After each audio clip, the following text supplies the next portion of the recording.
Hey everybody, welcome back to Thoughts from the Round Table. I'm Pierce. Oh, I'm Jacob. Oh my guys, I'm gonna be totally honest with you, right? We've been trying this intro for about 5 minutes. well, how long have we been recording? It's at 5:45 right now. That's pretty embarrassing. So we're just gonna roll with that one. Jacob was scratching his eye with a Velcro strip. Nathaniel. I'm here. I'm Nathaniel. We're talking about Lord of the Rings. Return of the King. This is our final one. Yes. Okay, I don't know what I'm supposed to say there. That's just a fact. It's the final one. My favorite out of the three. I would agree. My least favorite out of the three. Why is that? Why is that? Yeah. So, I mean, not to break into spoilers already, I just wanted to be different. To be honest with you, both were so confident, and I thought I could spice out the podcast by throwing in a contrary opinion, but then Do you actually think it is your favorite? Yeah, no, it's probably my favorite. It's really good. It's just so entertaining. Yeah. The others kind of have slower spots at parts. This one just kind of... The freight train keeps moving. Yeah. So let's just get right into it. Please join us at the round table. Yeah, let's just hop right into this discussion. And the reason this movie is so entertaining, let's face it, it's because of the action. It's probably got some of the best fight scenes ever. Yeah. I'd argue that it does have probably the best fight scenes in all of cinema. I'm prepared to lay that on the line. I don't think much can come close. The only ones I think that are there are some of like the fight scenes in like Infinity War and Endgame, but even then, not as impressive. No, I just like that it's swords. yeah, and I mean, even in Infinity War, they don't show as big of parts of the battlefield as they can in Lord of the Rings. Like in Infinity War or Endgame, they would always focus in on like, it's this hero's turn to kill a random bad guy. Now it's this hero's turn. But in Lord of the Rings, you could see just these huge waves of horsemen crashing into like massive blocks of orcs. And I think that that's what makes it really interesting and cool. Yeah, it's very different than other fight scenes, really, because it doesn't focus really in on a hero per se. A lot of the times, I guess there's our boys, our main boys. Forgetting their names now. The elephants? No, not. Out of all the characters, the elephants are probably the least important. That's just wrong. But I was talking about our main boys. We have Aragorn. We have Gimli. We have Legolas. The G-Man. Gandalf. The other G-Man. Yeah, the other G-Man. And I mean, they're obviously the heroes and they have their own cool moments. But most of the battles is just kind of like big hordes just beating each other up. And it's like, wow, this is awesome. The only thing that comes close to me is like Battle of the Bastards and Game of Thrones. That was a dope fight scene. Like, pretty cool. But the problem with Game of Thrones is sometimes it's like so gritty and real that you're like, the awe of it is lost and you're just kind of sitting there like horrified. And you're like, I'm going to go vomit. I like the orcs. I don't think there are orcs in Game of Thrones, are there? No. So, like, Sir. The orcs make this movie, and they've made the whole series for me. Because I just keep going back to my plan of starting an orc army. And sure, they kind of screwed this one up, but in real life, there aren't ghosts that come back from the dead to fight. So I feel pretty good about my chances. There's a lot working against the orcs in this movie.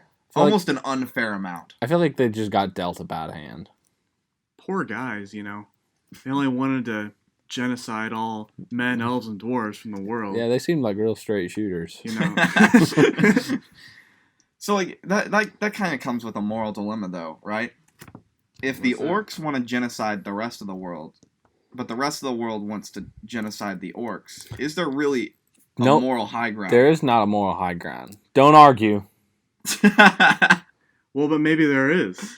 Name a moral high ground. I dare you. Well, I mean, the good guys had a chance to wipe out the orcs many times, and And they they never did. did. They did. They never did. Didn't they do it in this movie? They didn't mean to. Okay? No, they did. The ground literally collapsed underneath the orcs' feet. They couldn't do anything about it. I think They were letting them run. Ear 'em out, ear 'em out. if I can point back to one of your earlier statements in the movie when Jacob said, "What happens to the orcs after this movie?" and I make a joke about years of oppression under the rule of a white king. Nathaniel actually kind of comes in and says, "No, actually, God wipes them out." I'm starting to think that there might not be a moral high ground. If God is wiping out the orcs, we might have a problem. Yeah. I mean, I was being a little bit exaggerative and joking a little bit. It is funny, like, obviously the movie, and in the books this happens, shows, like, you know, Sauron blows up, the ground collapses under most of the orcs, but even in the movie you see, like, a lot of them actually do escape. I would like a sequel series all about orcs, and they're pretty much bounty hunters, and they're just scraping by. It's probably what would have to happen. They would go live in the woods, maybe, form tribes. I think I've got the perfect movie for you. Okay. It's called Bright with Will Smith. Oh no, I've seen it. He's a cop, Yeah, no, I've and seen he's it. got an orc for a deputy. Yeah, I've seen I'm it. not It's sure bad. it's a deputy. It's maybe just a partner. It's I bad. don't know how police work. Did you like it? I've not necessarily graced the movie with my eyes, but Do you know we talked about this earlier? Speaking of Netflix movies, John Henry. Excuse me. I just want to see that movie. thanks for the input, Jacob. I think one thing's for sure with these podcasts is you get to see how a 4-hour movie can fry Jacob's brain. Well, okay. It might have out. been. It's not just the movie. I'm like ready to unwind and go to night night by like 10:15. I'm ready to sit in my bed and read. So that doesn't really work because at this time, I don't know why I looked at my watch. I look at my computer. It's 10:30. So we always get these done late, and then I'm ready for Betty bye. Okay, yeah. So our next topic, we're gonna touch real quick on The Ring, because it's actually, I mean, the books and the movies are called The Lord of the Rings. It's at the center of the story, and so like it's obviously important, but you kind of have to look at what does it actually do and like what does it symbolize. So the ring, the only power it seems to give anyone is to turn you invisible. And it, maybe Harry Potter. yeah, like Harry Potter's invisibility cloak. Mm. He Yeah. gets it from his dad. Oh, really?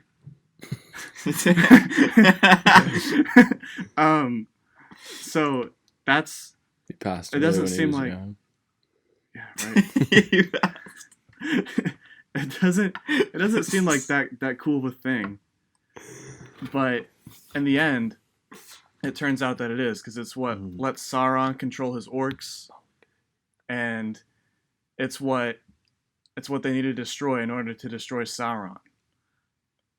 But another thing that the ring does, and I think the thing that it symbolizes, is it tempts people into joining Sauron's side and doing evil.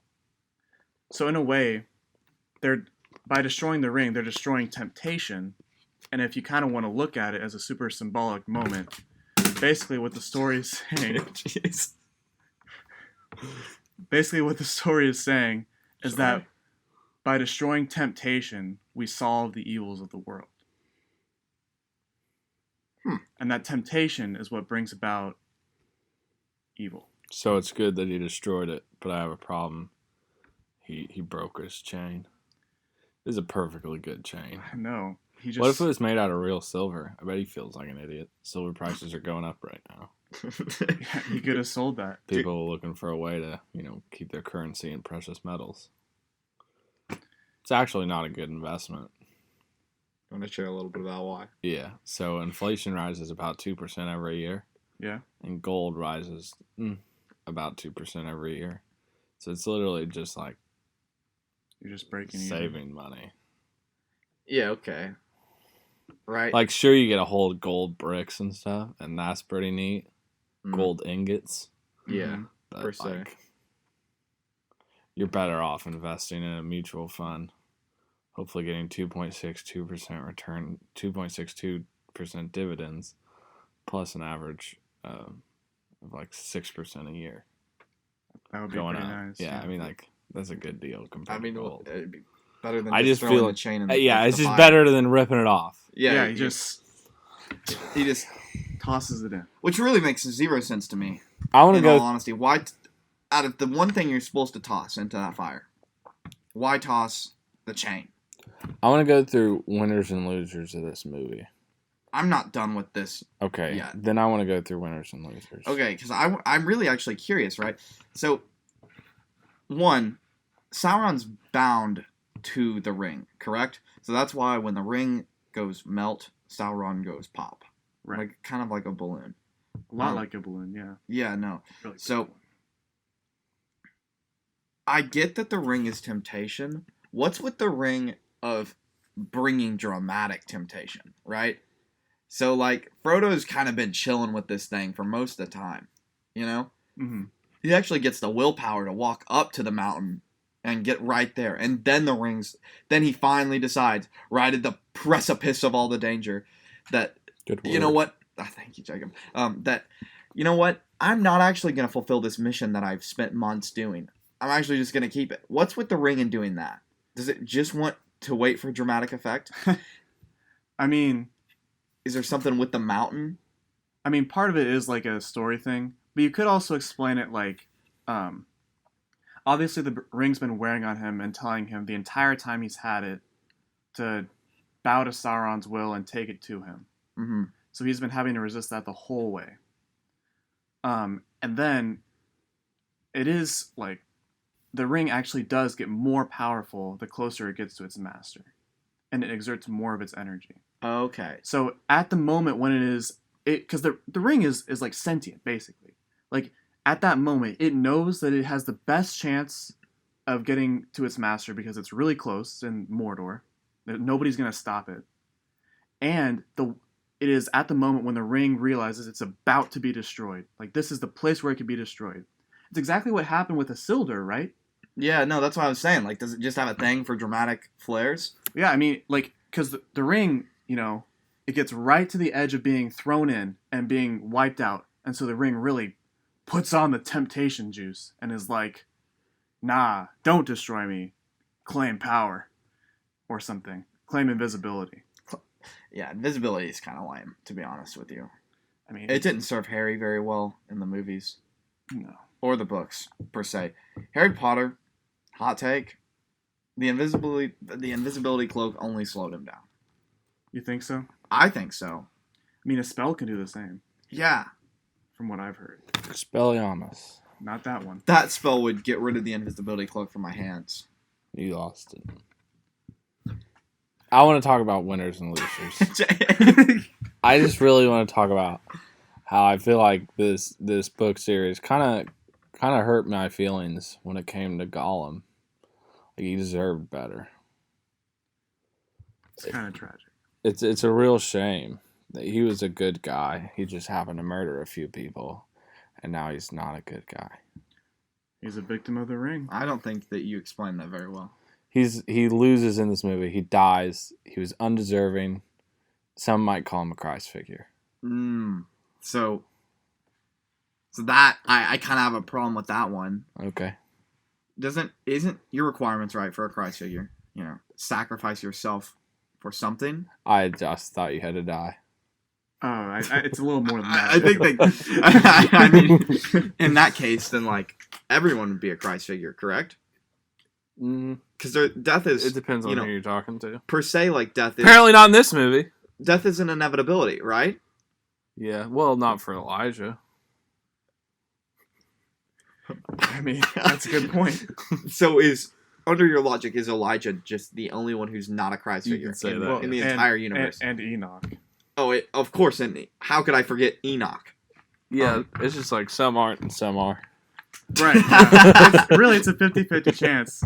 Either you are or you aren't. No, it's just like Smeagol, I feel like, got the short end of the stick as a character. I can kind of get behind that. Like he just got screwed because he happened to catch a big fish. He like got punished for fishing. He didn't even like, catch it. this He wasn't movie the one is- who caught the fish. Well, this movie's anti-fishing. You know what? Like, You, and then that's a I have hot take right I have there. a problem with that. you so. might be onto something. I mean, and then what does Smeagol do for the rest of his life? What's his profession? He's a fisherman. He's a Hand ring fisherman. holder, a ring bearer.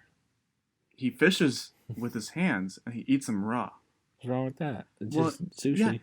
See, I mean, and they're painting him as this disgusting creature. You know? He's a loser. A winner of this would be Aragon.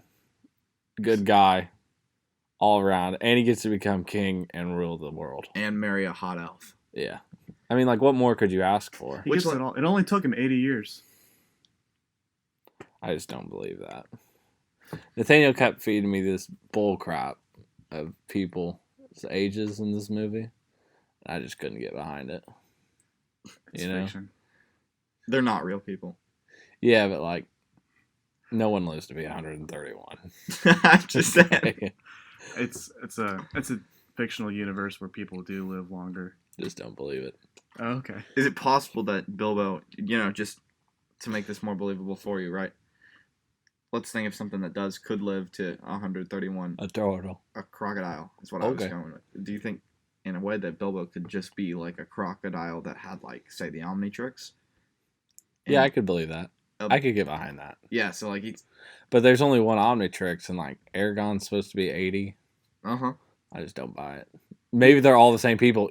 Well, he's just You really, never see Aragon and Bilbo at the same time. Same place. what if you... Hear me out here. Hear me out. Okay, hear me out. Hear me out.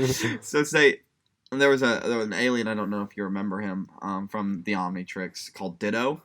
And he slapped it down, he's like, Ditto! And then he split into a million Dittos. So say that it's just one crocodile.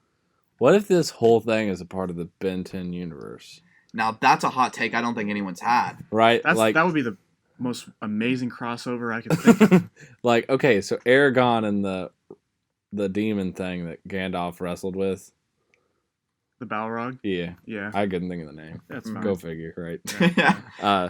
Like he would be, what's the heat one?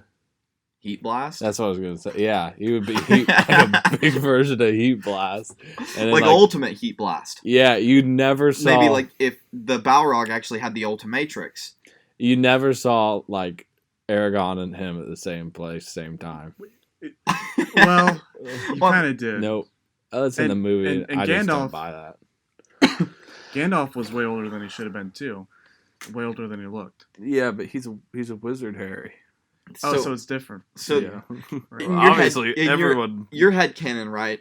Uh, I just want to make this perfectly clear, tying all these episodes together. So in your head canon, you're believing that Ron and his twin brother, who's also Ron, Yeah.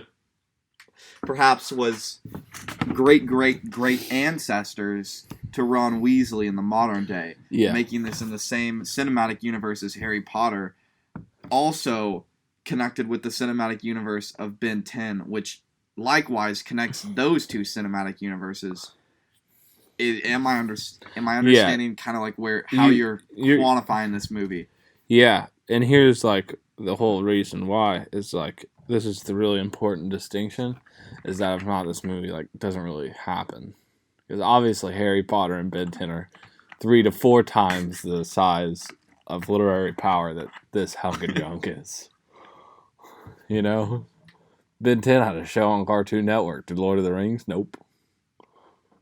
Does Lord of the Rings have a ride at Universal? Didn't think so. Good one, Jacob. Tell me what's more important. Good one, Jacob. I'm waiting. So like, I just, as a counteroffer, right, it is the second most popular book series, of all time. Who reads books? Right behind the Bible. Ah, That one's pretty big because rumor has it. Yeah.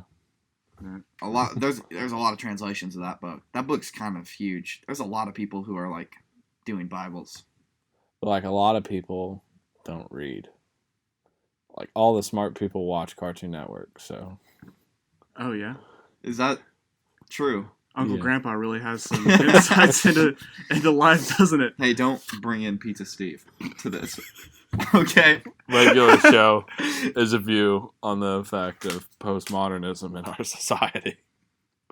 Which is true. I'd actually like to hear the argument for that. That actually sounds like it could be a real paper. Another day, another podcast. So one of the problems I had with this movie, I feel like we're kind of tearing this movie to shreds, thematically and logically in this podcast.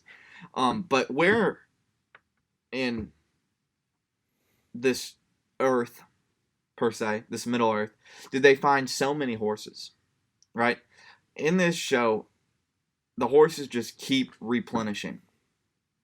Is there horse salesmen? Horse breeders? We never see them. I just feel like that there are a lot of horses and not a lot of answers. Right? I mean, I know that, like, the books talk about the king has his own, like, herd or whatever of horses. And that's, like, Shadowfax hangs out with those, and then, like, Gandalf tames him. Yeah. And that's where he comes from. But, like, yeah, I guess, from what I can tell, Rohan is just like the wild, wild west, and there are just horses everywhere. They're just horses, like everywhere. And they just catch them There and were tame them. thousands of horses. Yeah. Just millions of freaking horses. Probably billions of horses. Dare I'd say maybe even trillions of horses. What- I wouldn't go that far. No, I'd say that there almost could be billions of trillions of horses in this one battle. And the horses just kept dying, but it didn't even feel like their numbers were diminishing at all. It was like 1 billion horses versus 6 elephants. Well, there are more than 6. Weren't there just 6 elephants? There are like a dozen. There were a dozen elephants.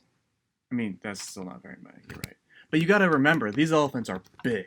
They are huge. Like, way bigger than actual elephants, which is kind of interesting because I remember watching this movie as a kid and thinking, wow, elephants are really that massive.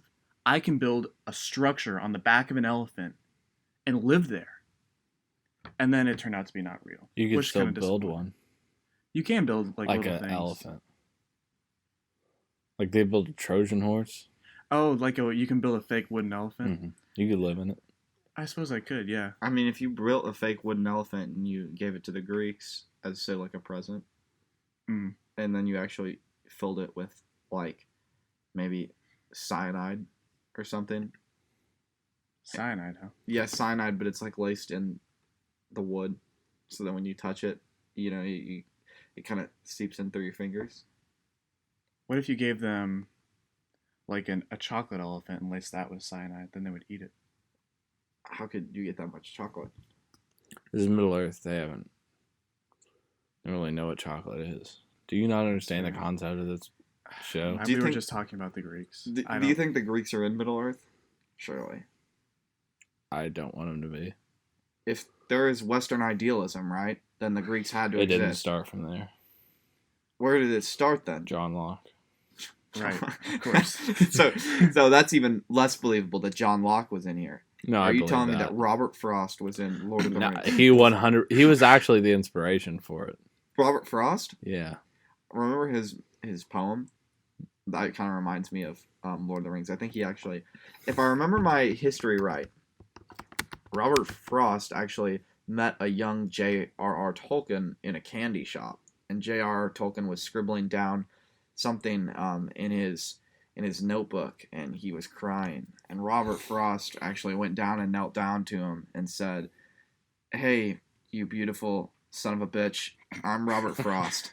And J.R.R. Tolkien looked at him and said, "Robert Frost, Creator of Western society. and he says, "That is my burden to bear." And he was like, "Why are you crying, my child?" And J.R.R. Tolkien said, "I'm trying to write this book about short people, but I'm trying to figure out how not to make it like Heightist. heightist." Height And- supremacist. And Robert Frost knelt down beside him and used his cosmic powers to form an ice cream cone in his hands and had J.R.R. Tolkien lick it off his fingers and said, "My son, just call them hobbits." And that's why we got The Hobbit as the book title of the first one. Oh, I see. That is a great fan fiction. Some might call it. You know. No, that's history. I would like to talk about my historically accurate canon book that we'll be releasing soon. It's not historically accurate or canon. It will be canon or historically accurate. We're still like working out the kinks with some fact checkers. Sure, yeah. What I'm trying to get my point across is that I'm writing a book. Congrats. And it's called Before the Birds Came. Mm-hmm. And it's a short love romance novel about Samwise and Frodo. And it's going to be beautiful because we all know that's the bromance we want to see. I would go into it a little bit more, but it's kind of NSFW. And I would like to keep my money because I know if I tell this idea to anyone, they're going to try and steal it. I am accepting questions at this time. So, I've got a question. Pierce. Have you thought, just for a second, that maybe the idea isn't original towards you? And maybe a lot of people have had this idea. I just don't believe that. People who read and watch Lord of the Rings just don't have the creative space, that like my brain comes up with. Right. They're just all nerds. Yeah. They're all literary purists who don't want to see their favorite franchise ruined. It's not ruined. It makes it better. It adds some character to it. Gives it some development. I feel like it's something Lord of the Rings really misses out is a round character with flaws. And holy crap. I mean, Frodo literally succumbs to temptation at the end and puts on the ring and doesn't fulfill his mission. Hypothetically. That's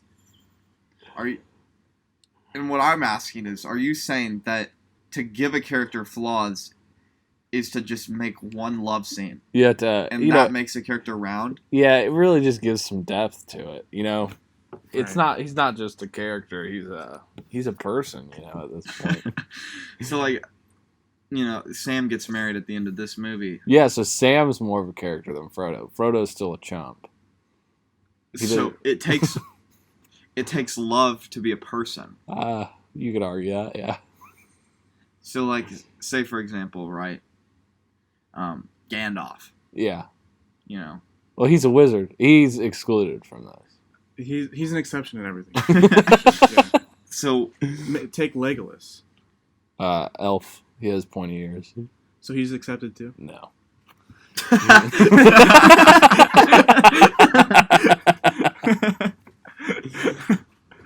So everyone's subject to this rule of if you don't find love in another human being or sentient creature. Or each other.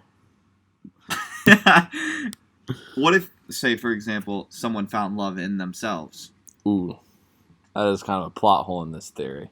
Again, I'm just workshopping this on a podcast right, at 10:54. I'm not saying it's a perfect idea, but I think it's got some weight to it. That is. Sure thing. Thank you. Go for it. I just really want you guys to support me in this endeavor. Jacob, I'm going to be 100% honest with you. If you publish a book, I'll buy it. Just because, you publish Yeah, but the you book. can't even deny that the title is great. The title is a good title. Before the Birds Came. I will. Will you buy it? I'll see that the I title's need- good. No. I I'm need not gonna buy confirmation that you'll buy it. I will not buy that. What if I have J.R. Tolkien sign it for you? He's dead. He's long gone. Well, if this movie taught me anything, it's that ghosts are still here. I think that you have a real problem between blurring the lines of reality and fiction. You seem to be mixing them interchangeably as it becomes in your will. You're like, well, no, it couldn't be. These people couldn't live this long because the actors couldn't live this long. But if this movie's taught me anything, it's that J.R.R. Tolkien is a ghost king. Yeah, I mean, I'm ready to hear the argument for it.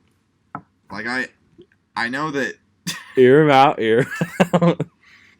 I'm just curious if you've thought about talking to a therapist about this. No, not this specific thing. Maybe seeking some professional help for this. I mean, obviously, It's quite literally a I have a lapse of reality. I have a problem. That's the first step, Jacob. I don't know if It's good progress. I don't know if you actually heard our last podcast with John, his brother.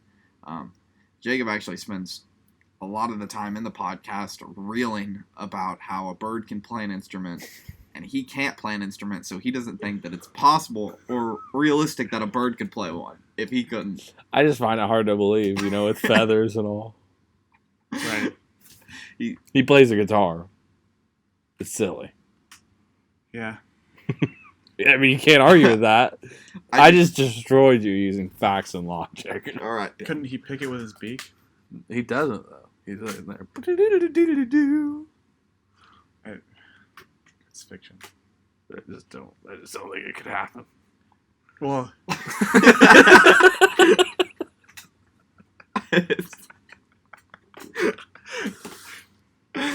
Have you tried reading nonfiction? Yeah, I like nonfiction. More believable? Yeah. I could buy it, Sometimes, just books, they seem so unrealistic. oh really? What do you mean? Like, who would read a story about a powerful ring? Like, obviously, rings are all the same. They're just circles. Mm-hmm. They don't give you superpowers. Now, like, watches, like Omnitrixes or something, I think that's, like, a different story. You think those are real? Yeah. Omnitrixes? Yeah. Well, see, watches are different because they serve a function. Sure. They can tell time. They're a machine. Yeah. It makes sense that a machine can be expanded into a better machine, right? Yeah. Like, look, we had watches, and then we had smart watches, and then we're going to have Omnitrixes. I think that might be the next step once we master. Well, I don't even know what the science I behind just it. always Not really wanted claiming an Omnitrix. Did you have one of the toy ones? it. Yeah. Seriously. No, did you? Yeah, for sure. Did you? I actually didn't. No. I play with them at friends' houses though. I had actually two Omnitrixes. I had one from the old Ben 10 series, the big Omnitrix, and I was workshopping a theory when I was a kid. Hear me out. Hear him out.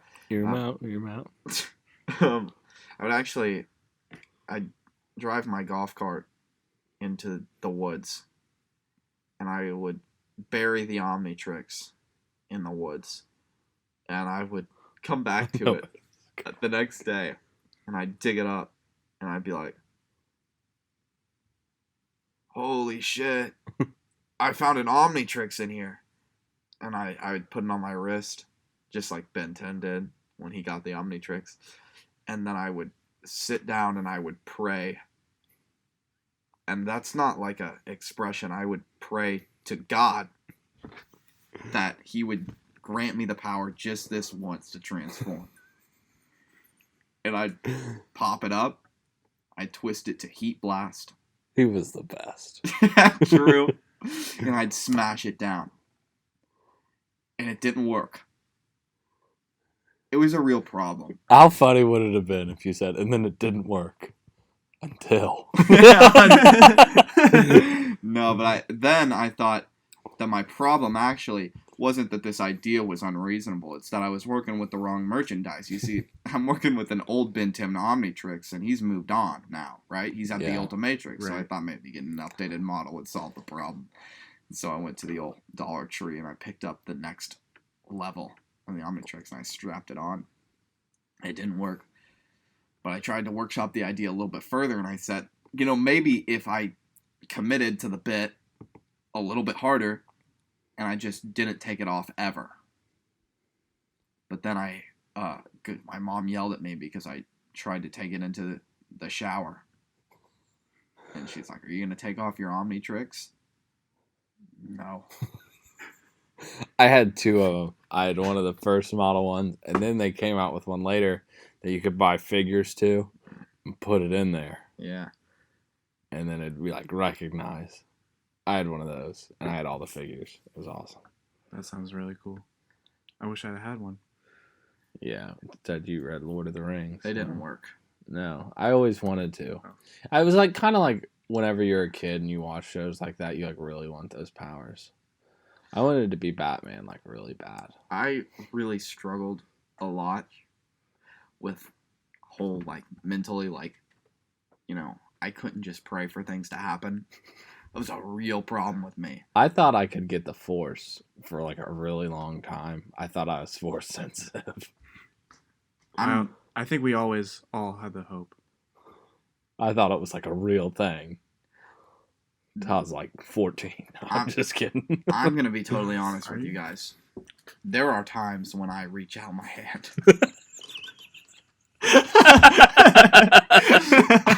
I'm going to be completely real. Like, if I am sitting alone in my room and I'm like, it's not going to work. But I mean, can't hurt to try. Do you remember that Darvin Wimpy kid scene where he was like watching bowling in the morning and he was trying to change the channel, but he had his bowl of cereal on his lap and he didn't want to get up, so he tried to force pull it to him for like 15 minutes. It's that dedication I never had. Probably why I wouldn't have made it in the academy. Probably. So we're playing a little game here. We're going to pick people from history, because obviously this is a true story. So we're going to pick people from history. And present day. And present day of who would play these characters in a reenactment.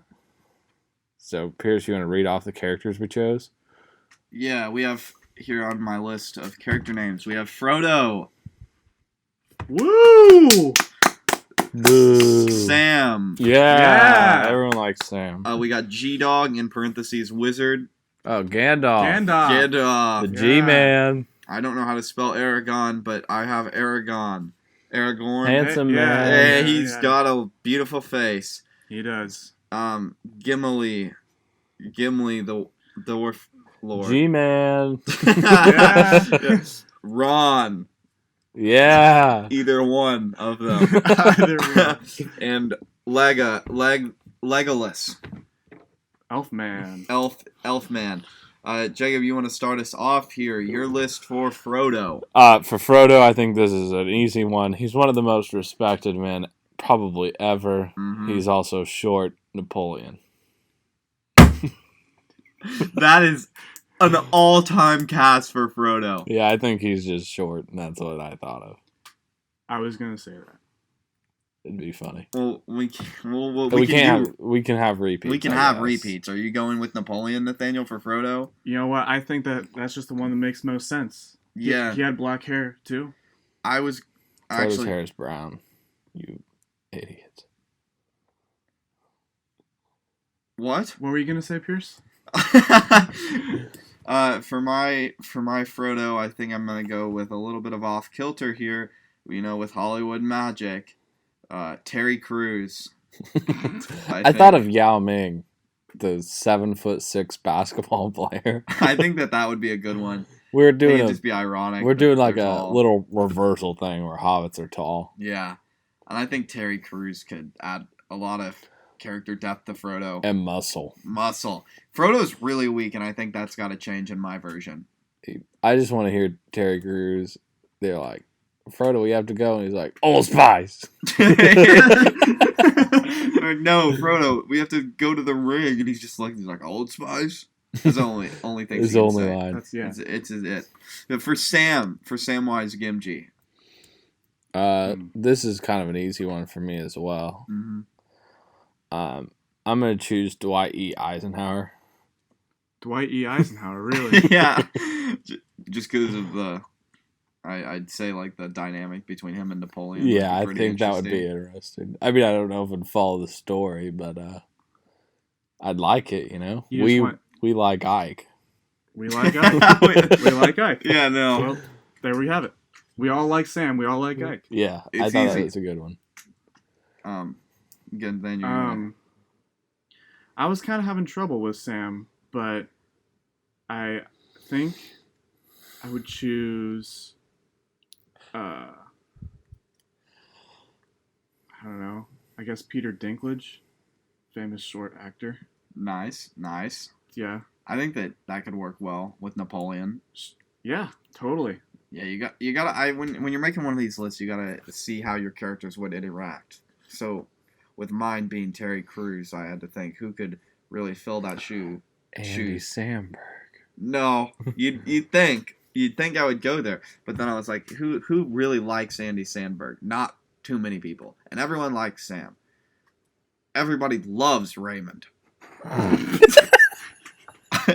Everybody loves him. That's true. That's hard to argue. Yeah, no. So I'm going with Raymond. Ray Romano?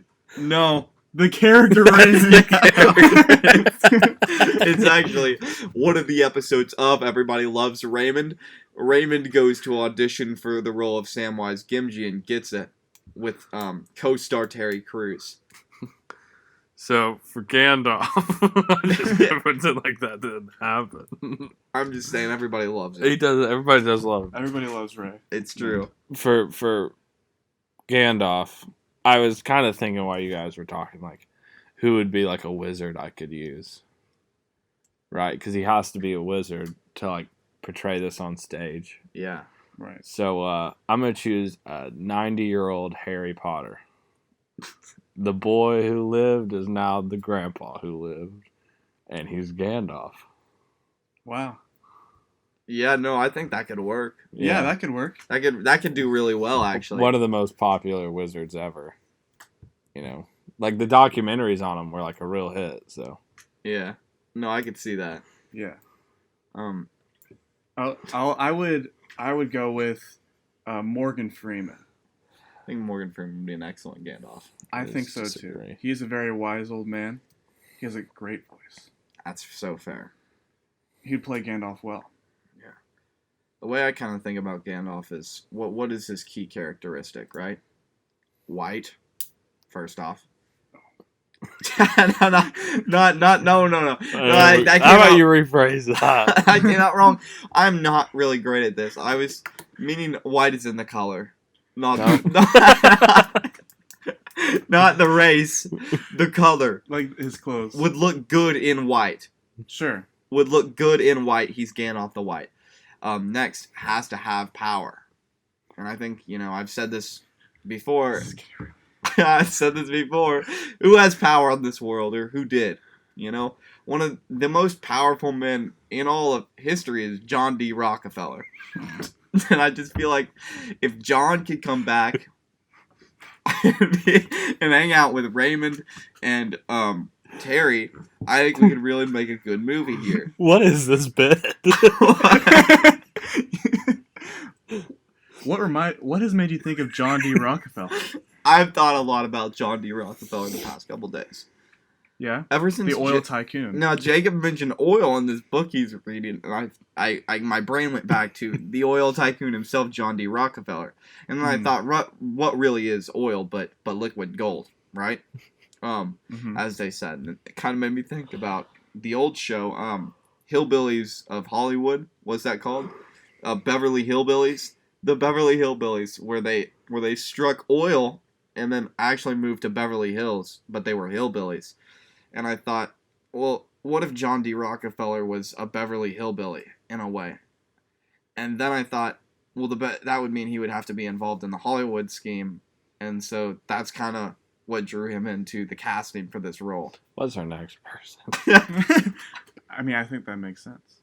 Yeah, no, so we're doing Aragorn next. Oh, so this is a pretty important one. You had to really nail this role to nail the movie / play that you're putting on. And for me, who's the most respected man ever? Right? John D. Rockefeller. No. I mean, you're close. You certainly got a name, and this person has a name. And you have to get a warrior, but this is a more different take on Lord of the Rings. Instead of a warrior with his sword, he's a warrior with his words. And so I'm going to choose Gandhi. You're going to choose Gandhi? Yeah. Well, You think he could do the same battles and? No, he's not a warrior with his sword. He's a warrior with his words. He's a pacifist. Yes, it's a different thing. Civil disobedience. I like it. He's gonna tell the orcs how bad they are. Tell him how it is. Tell him how it is. Instead of war, we're doing peaceful protests, marches, whatnot. Sure. I'm liking where this one's going. Thank you. You know, kind of in the same vein, I was thinking I would cast Jesus as Aragorn. I thought about that. You know, he looks like Jesus. Looks like a Western interpretation of Jesus. Okay. Jesus would have been white, Nathaniel. Sorry. Well, you know, he wouldn't have. you're right. You're right. wouldn't He have. wouldn't have been completely whitewashed. Like, At all. he wouldn't have been as white as Aragorn is, the guy who plays Aragorn. But I think He's that, really white. The guy who plays Aragorn. yeah. I mean, yeah.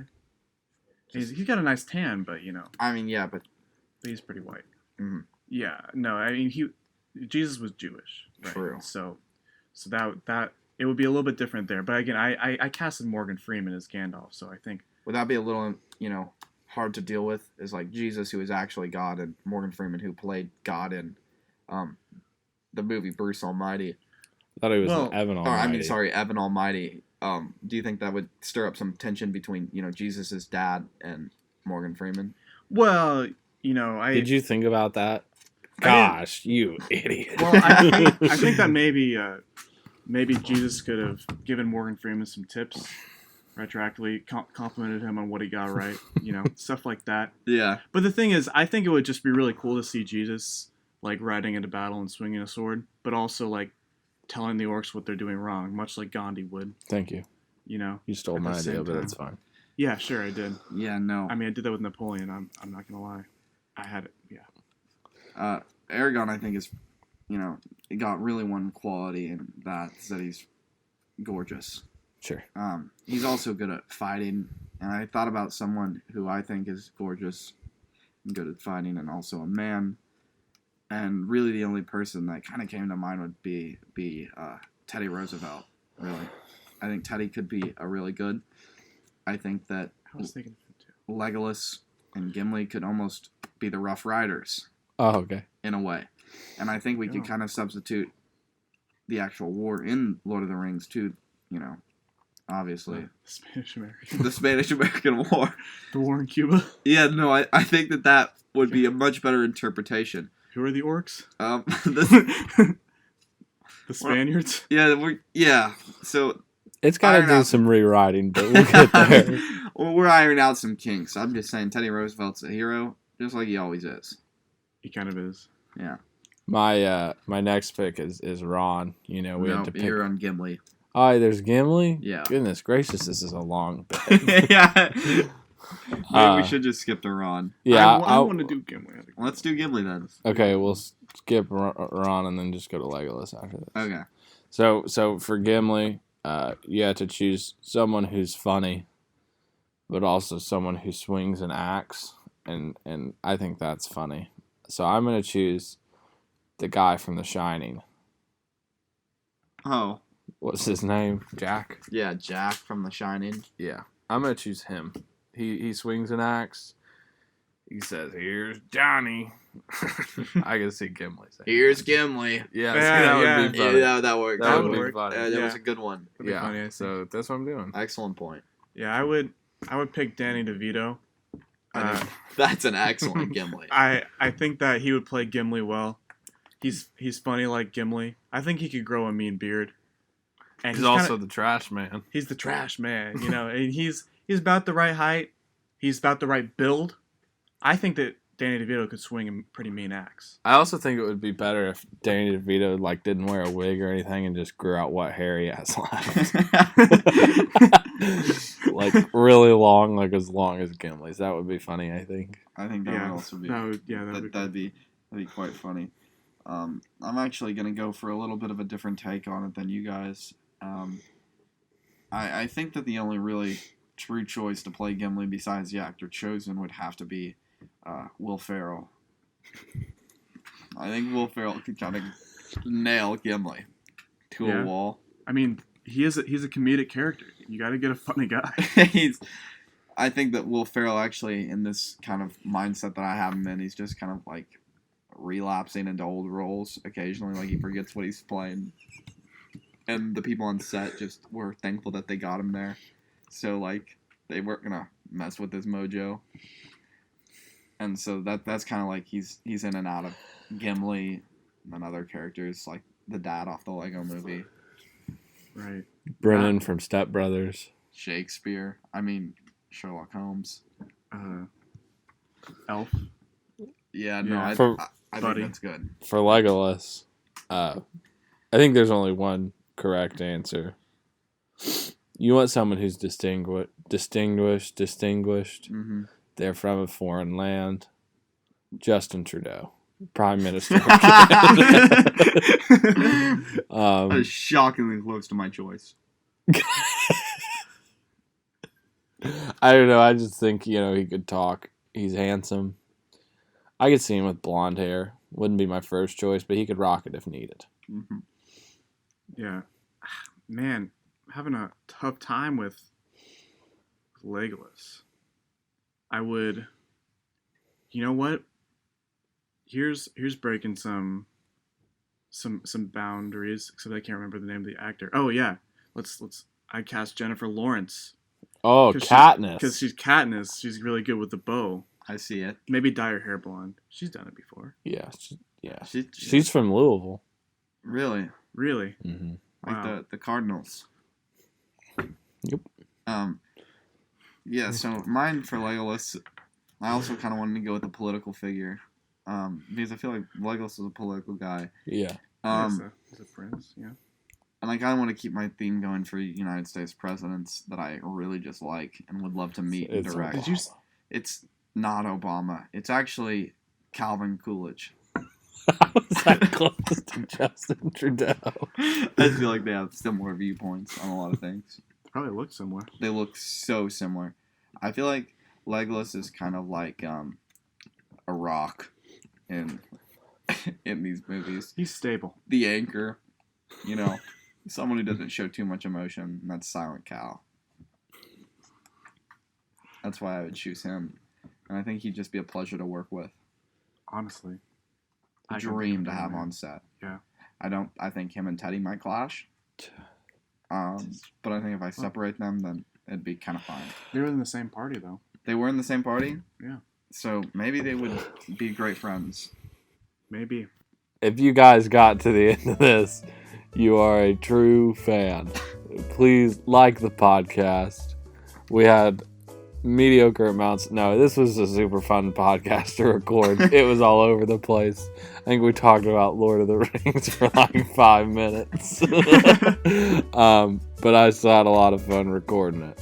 If you like our stuff, follow us on Twitter and Instagram. Join our Discord. Like our stuff. Rate us on Apple Podcasts. The whole shebang.